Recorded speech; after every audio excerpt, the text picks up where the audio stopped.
할렐루야. 우리 하나님의 은혜와 평강이 우리 새벽을 깨워 예비하시는 성도님들의 심령과 가정에 충만하기를 소망합니다. 우리 마태복음 24장에서는 이 말 심판에 대해서 말씀을 했습니다. 그날과 그때는 오직 하나님께서만 아신다라고 했습니다. 그날에 있을 재난과 징조를 우리에게 알게 하셔서 그날을 대비하도록 우리에게 말씀해 주십니다. 그날이 어떻게 임한다고 말씀합니까? 마치 도적같이. 그때를 우리가 알지 못하지만 그때가 바로 오늘 밤일지라도 준비된 자의 모습이 되어야 할 것을 우리에게 거듭 말씀하시는 것이죠. 그러니 오늘 읽은 25장에서 처음에 시작되는 말씀이 무엇입니까? 열처녀 비유의 말씀이죠. 신랑 되시는 예수 그리스도가 언제 오실지 알지 못하오나 늘 기름을 준비한 슬기로운 처녀와 같은 신앙의 모습을 우리가 가져야 하는 것이죠. 1절과 2절의 말씀을 우리 같이 한번 보겠습니다. 그때 천국은 마치 등을 들고 신랑을 맞으러 나간 열 처녀와 같다리니 그 중에 다섯은 미련하고 다섯은 슬기 있는지라. 아멘. 슬기로운 다섯 처녀는 이 기름을 준비하였죠. 미련한 다섯 천자는 이 등은 준비했지만 여분의 기름은 따로 준비해 놓지 않았습니다. 이 미련한 다섯 처녀를 가리킬 때 뭐라고 말합니까? 이들은 경건의 모양은 있지만 경건의 능력은 없는 자인 것이고 신앙의 겉모습은 있으나 정작 주님을 바라보는 믿음은 없는 자라 말씀하는 것이죠. 그날이 언제인지 알지 못하니 기름을 준비하여 기다릴 줄 아는 자가 되어야 할 터인데 준비되지 못했다라는 것입니다. 결국 슬기로운 다섯 처녀는 신랑 되시는 주님과 함께 혼인잔치에 들어가지만 준비가 되지 않은 이 미련한 다섯 처녀는 혼인잔치에 들어가지 못하죠. 문을 두드린다고 했습니다. 우리로 열어달라는 거죠. 들어가게 해달라고. 근데 12절의 말씀이 뭐라고 합니까? 저들을 향해 내가 너희를 알지 못한다. 사랑하는 성도 여러분, 우리 예수님께서 언제 오실든지 간에 우리는 자신 있게 준비된 삶이 되기를 예수님 이름으로 축원합니다. 기름이 준비되어 있어야 한다는 것이죠. 기름은 무엇을 상징하는 겁니까? 성령을 가리키는 것이죠. 우리가 무엇으로 충만해야 하는가? 성령으로 충만해야 합니다.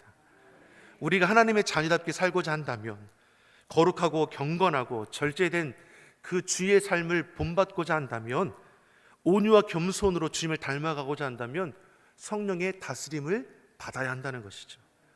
서로 사랑할 수 있는 것, 서로를 긍휼히 여겨볼 수 있는 것, 겸손히 섬기고 나누고 베풀 수 있는 것은 결코 내 힘으로 할 수 있는 것이 아닌 것이죠. 성령의 충만함을 입고 성령의 다스림을 받을 때 우리는 성령의 열매를 맺어갈 수 있는 것이죠. 그래서 우리가 성령 충만을 위해서 기도하는 것입니다. 우리 이 새벽에 기도할 때 여러 가지 기도의 제목이 있겠지만 성령 충만을 위해서도 기도하실 수 있기를 바랍니다. 그리고 이어서 마지막 때에 우리가 어떻게 살아가야 하느냐, 달란트 비유를 통해서 일꾼된 모습이 어떠해야 하는지 또 우리에게 말씀해 주는 것을 우리가 이어서 볼 수 있습니다. 14절, 15절 우리 두 절의 말씀을 우리 같이 한번 읽어보겠습니다. 또 어떤 사람이 타국에 갈지 그 종들을 불러 자기 소유를 맡긴 것 같으니 각각 그 재능대로 하나에게는 금 5달란트를, 하나에게는 2달란트를, 하나에게는 1달란트를 주고 떠났더니. 아멘. 주인이 종들에게 각각 그 재능에 따라서 자기 소유로 있던 금 5달란트, 2달란트, 1달란트를 맡겨두고 떠났다고 했습니다. 소유권은 누구에게 있습니까? 주인에게 있죠. 종은 맡은 자, 청지기입니다. 여기서 주인은 하나님이시고 종은 누구입니까? 우리죠. 달란트는 이 땅 가운데 우리가 누리는 모든 것이라고도 할 수 있습니다.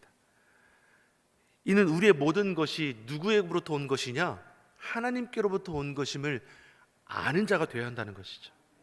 인생의 주인이 누구십니까? 하나님이시죠. 하나님께서 주셨다라는 것을 아는 것이 믿음입니다. 인생의 많은 문제들이 여기에서 비롯됩니다. 하나님이 주셨다라는 것을 잊어버리는 데에서 문제들은 생겨나기 시작하는 것이죠. 우리는 내 인생 내 것이라 말하지 않습니다. 그런데 믿음이 연약할 때는 무엇입니까? 내 인생 내 것이라고 여기는 것이죠. 그러니 내 것을 내 맘대로 하는데 무슨 상관이냐, 이런 말들이 일어나게 되는 것이죠. 근데 정말 내 인생을 내 것이라 말할 수 있는 건가? 내가 입고 먹고 누리는 모든 것이 정말 내 것이냐?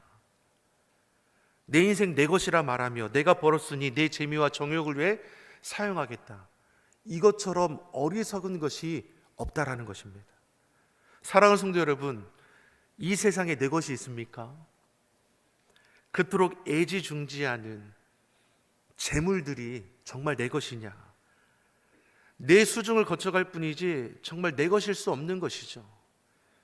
목숨처럼 여기는 우리의 건강은 또 어떠합니까? 아프고 나면 이것이 정말 내 것인가 하는 생각이 들게 되는 것이죠. 내 뜻대로 되지 않는 것이기 때문입니다. 모두 잠시간 내 수중에 있는 것이지 나에게 영원한 것은 없다라는 것이죠. 그래서 인생을 가리켜 성경은 뭐라고 합니까? 풀의 꽃과 같다라고 말하는 것이고 안개와 같다라고 말을 합니다. 시드로 말라치게 되는 것이고 결국은 흩어지게 될 것입니다. 그래서 신앙은 모든 것은 내 것이 아니고 내게 맡겨진 거라는 것을 아는 데서부터 시작되는 것이죠. 하나님께서 모든 것을 주셨으며 비록 지금 내 수정에 있을지라도 하나님이 언제든지 거두어 가실 수 있다라는 것이 우리 신앙의 그 기본이 되어야 하는 것입니다. 욥이 그래서 고백한 것이 대단한 것이죠. 주신 분도 여호와시요 거두어 가시는 분도 여호와시니. 이러한 신앙의 고백이 있다면 우리는 이 땅 가운데 집착하지 않게 될 것이고 소유의 무게에 짓눌리지 않게 되고 헛된 탐욕에 붙들리지 않게 될 것입니다. 이게 주님 안에서 자유된 삶을 살아갈 수 있게 되는 것이죠. 사랑하는 성도 여러분, 하나님이 지켜주지 않으시면 아무것도 지켜지지 않는다는 것을 우리가 분명히 기억할 수 있기를 바랍니다. 내 시간, 내 목숨까지도 주님의 것임을 우리가 온전히 기억하며 늘 하나님 중심, 성경 중심, 교회 중심의 그 신앙으로 우리 삶을 세워가야 하는 것입니다. 주인이 종들에게 각기 맡긴 분량이 다릅니다. 하나님은 각기의 그 재능에 따라 맡기신 것이죠. 그 사람들은 그 사람의 형편이나 능력과 상관없이 똑같이 나누어 주는 것을 공평이라고 여깁니다. 근데 하나님은 그렇지 않으시죠. 각각 감당할 수 있는 분량의 것을 맡겨주셨다는 것입니다. 갓난 아기에게는 젖을 제공되어야 하는 것이고 환자에게는 죽이 주어지는 것이고 건강한 사람에게는 씹을 수 있는 밥이 제공되는 것이 공평한 것입니다. 공평하지 않다라고 여겨서 갓난 아기에게도 밥을 먹이게 되면 어떻게 되겠습니까? 소화시키지 못해서 탈이 나겠죠. 환자가 기력을 회복하기 전에 밥을 먹었다가는 탈이 나게 될 것이죠. 건강한 사람에게 공평하게 젖과 죽을 준다고 하면 또 어떻겠습니까? 이렇듯 하나님의 공평과 정의를 모르면 우리는 비교에 시달리게 될 수 있는 것이고 불평과 원망에 붙들릴 수밖에 없다는 것을 알아야 합니다. 우리는 자기보다 나은 사람을 볼 때 비교할 의식을 갖게 될 수 있죠. 반면에 나보다 못한 사람을 보면 그들을 보고 우월감을 가질 수 있습니다. 이게 연약한 인간의 모습인 것이죠. 신앙은 열등감과 우월감 사이에서 오고 가는 것이 아니라 하나님이 주신 것에 감사하고 내게 맡겨주신 것으로 최선을 다하는 삶을 살아가야 하는 것을 우리 달란트 비유를 통해서 우리에게 알게 하시는 것입니다. 우리 모두가 생김새도 다르고 성격도 다릅니다. 이것을 우리는 차별이라고 하지 않습니다. 다른 것이죠. 다 다르게 지어졌는데 모든 것을 똑같이 여긴다는 것 자체가 문제가 될 수 있는 것이죠. 하나님은 실수가 없으십니다. 어떻게 생겼든 간에 하나님께서는 늘 우리를 아름답게 빚으셨죠. 근데 우리 사람들은 무엇입니까? 이 다름에 대해서 차별이라 여기고 거절이라고 이해하는 경우들이 있다라는 것이죠. 여기 우리의 불행과 비극이 시작될 수 있는 겁니다. 사랑하는 성도 여러분, 세상 지혜는 한계가 있지만 하나님이 우리에게 주시는 말씀은 제한이 없습니다. 우리는 하나님의 자녀답게 세상 가운데서도 하나님의 소유된 자로 살아갈 수 있기를 예수님의 이름으로 축원합니다. 주인이 자신의 소유를 종에게 맡겼습니다.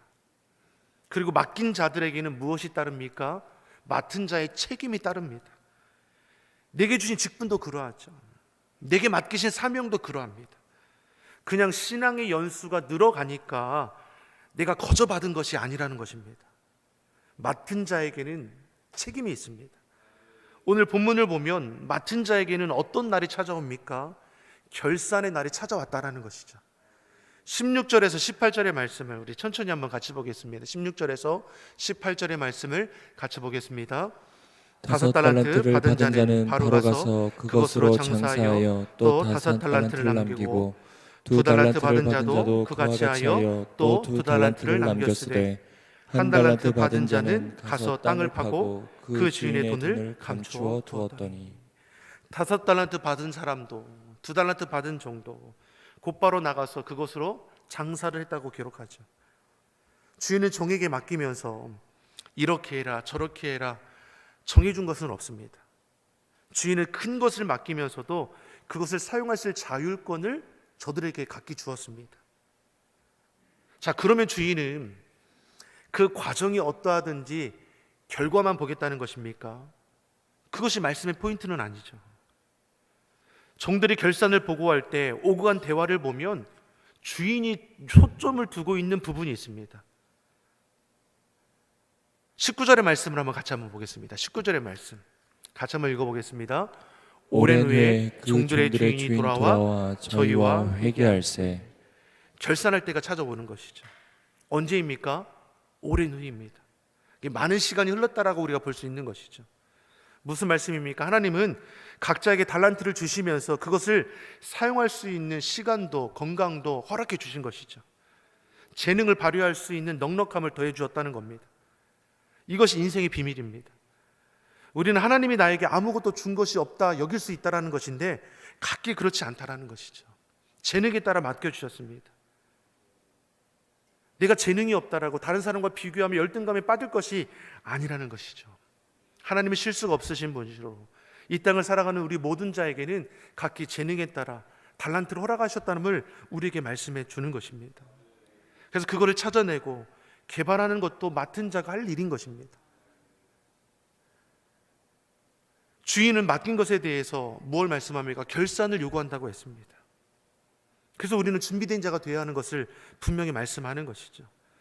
20절, 21절의 말씀 보십시오. 뭐라고 말씀합니까? 20절, 21절의 말씀을 같이 한번 보겠습니다. 5달란트 받았던 자는 5달란트를 더 가지고 와서 가로되 주여 내게 5달란트를 주셨는데 보소서 내가 또 5달란트를 남겼나이다. 그 주인이 이르되 잘하였도다 착하고 충성된 종아 내가 작은 일에 충성하였음에 내가 많은 것으로 내게 맡기리니 내 주인의 즐거움에 참여할지어다 하고. 아멘. 자, 결산할 때가 찾아왔습니다. 5달란트 받은 종은 주인 앞에 제가 받은 것으로 장사를 하여 받은 만큼의 이문을 남겼습니다. 22절 23절의 말씀을 보더라도 2달란트 받은 종도 똑같죠. 저에게 맡기신 것으로 장사를 하여 받은 만큼의 이문을 남겼습니다. 주인은 5달란트 남긴 종을 향해서도 2달란트 남긴 종을 향해서도 똑같이 칭찬하셨습니다. 다시 말해 주인이 칭찬하는 것에 초점은 남긴 것에 있지 않다라는 것이죠. 얼마나 많이 남겼느냐 결과를 보고 칭찬하는 것이 아니라 저들을 칭찬하실 때 그 하신 말씀을 보면 예수님께서 주인 되시는 하나님께서 초점을 두고 있는 것이 어딘지를 알 수 있습니다. 잘하였도다 착하고 충성된 종아 내가 작은 일에 충성하였음에. 하나님은 얼마나 남겼느냐가 아니라 얼마나 선하고 신실한 삶을 살았느냐를 보셨다라는 것이죠. 주인은 종이 맡긴 달란트를 선하고 신실한 목적에 사용했는가를 보았습니다. 충성된 그 모습으로 맡긴 것을 감당했는지를 보았다라는 것이죠.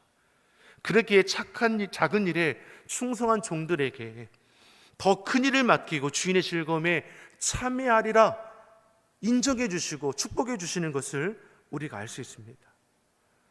종된 자들은 서로 받은 것으로 내게 남긴 것으로 비교할 것이 없다라는 것이죠. 주인의 뜻에 따라서 맡겨진 사명을 충성되이 감당하면 즐거움은 따라오게 되어 있다는 것입니다. 사랑하는 성도 여러분, 내게 주어진 그 직분과 사명을 충성되게 감당할 수 있는 자가 되기를 간절히 소망합니다. 나는 이것을 받았는데 저 사람은 저만큼을 받았네. 여러분, 비교할 것이 없다라는 것이죠. 내게 맡겨주신 것으로 내가 감당할 때 즐거움은 따라오게 되어 있다라는 것입니다.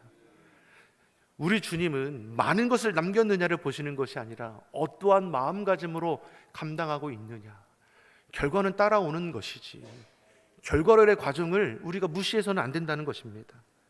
주인은 한 달란트 받은 종에게 하는 말씀이 무엇입니까? 악하고 게으른 종이라고 했습니다. 이 종은 주인을 향해서 굳은 사람이라 말하며 맡은 달란트를 땅에 묻어두었습니다. 그리고 결산할 때가 되었을 때 그 묻어두었던 달란트를 다시 꺼내어 주인에게 다시금 드렸습니다. 이 종은 이것이 내 것이 아니라 주인의 것임도 잊어버리고 주인이 자신을 위해 맡기셨음도 생각지 못하고 자기의 감정에 따라 사로잡혀 헛되이 그 인생을 낭비했다라는 것이죠.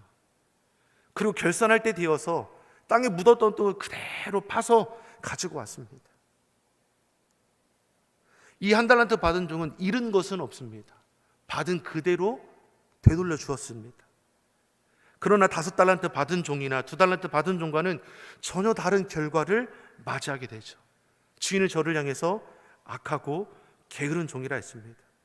저의 생각이 악하고 저의 마음의 계획이 악하고 그로 인한 행동이 악하다는 것이죠. 무엇보다 게으르다고 했습니다. 성경은 게으름, 나태함, 방종은 거둘 것이 없다라고 분명히 말씀합니다. 잠언 20장 4절의 말씀을 보면 게으른 자는 가을에 밭 갈지 아니하나니 그러므로 거둘 때에도 구걸할지라도 얻지 못하리라. 잠언 21장 25절에서도 게으른 자의 욕망이 자기를 죽이나니 이는 자기의 손으로 일하기를 싫어함이니라.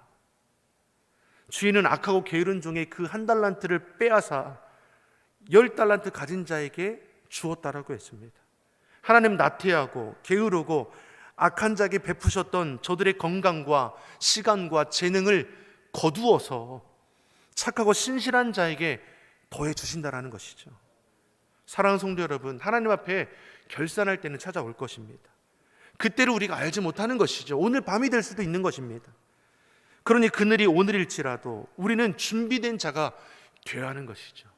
기름을 준비하여 잔치에 참여할 수 있는 슬기로운 자가 되어야 하는 것이고, 착하고 충성된 종이 되어서 맡은 자 의식을 가지고 네가 주인의 뜻에 합당하게 사용할 수 있는 자가 되어야 할 것입니다. 저와 여러분이 슬기로운 5 처녀와 같이 착하고 충성된 종과 같이 하나님을 기쁘시게 하고 이 땅 가운데 주의 뜻을 이루어갈 수 있는 자가 되기를 예수님의 이름으로 축원합니다. 기도하겠습니다.